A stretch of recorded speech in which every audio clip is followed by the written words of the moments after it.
We want to tell you about a local program gaining attention from state leaders. A Minneapolis nonprofit has spent years mentoring inmates in prison, helping them turn their lives around and regain their civil rights after release. Today, the governor's office issued a proclamation recognizing their work. Tonight, Callan shows us how they're marking this major moment. Inside the Capri Theater in Minneapolis. It's special. Well, in fact, I think it's pretty historic. It's special. I'm excited, and you know, this award means a lot to me. Tierre Caldwell reflects on a journey spanning more than a decade. The award in his hand symbolizing the new path his life has taken. The now published author spent 7 years in prison starting in his mid-20s. Sometimes all it takes is just for that right person or organization to reignite that spark and let you know that, you know, you are powerful, you are lovable, you are valuable, you are important. Hey, you look nice. Wow, I like that. Wow, amazing, yes. He says for him, that was the Minneapolis-based Power of People Leadership Institute, Capri has been a busy location, which brought him into its mentorship program during his 7-year sentence. The organization has been doing outreach work at prisons across the state for nearly 2 decades. If you have offended, you need to take care of that offense. You need to do what you need to do.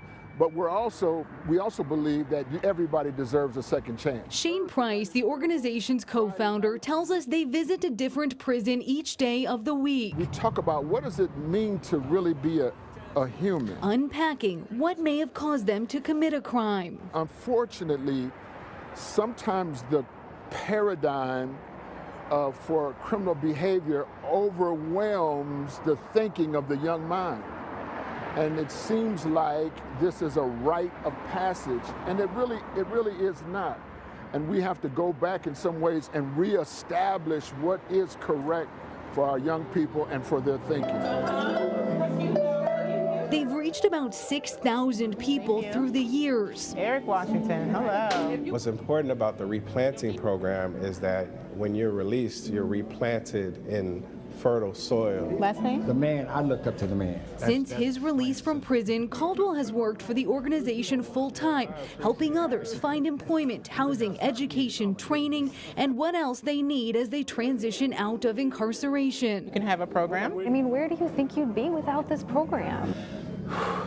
Wow, without this program, wow, that's a good question. I don't think I would have got this far without this program. Give those men in the room a round of applause for. On Friday, Caldwell and dozens of others who've been part of the program were celebrated for the work they've put in to change their lives and regain their civil rights. Say, hey, man, you've done well. And now it marks time. It says that this is what it was, but this is what it is.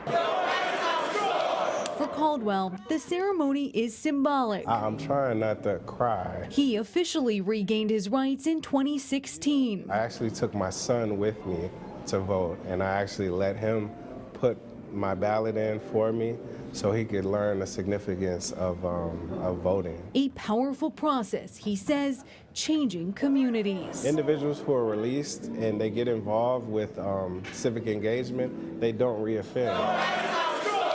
When somebody feels like they're a part of society, they don't harm or damage that society.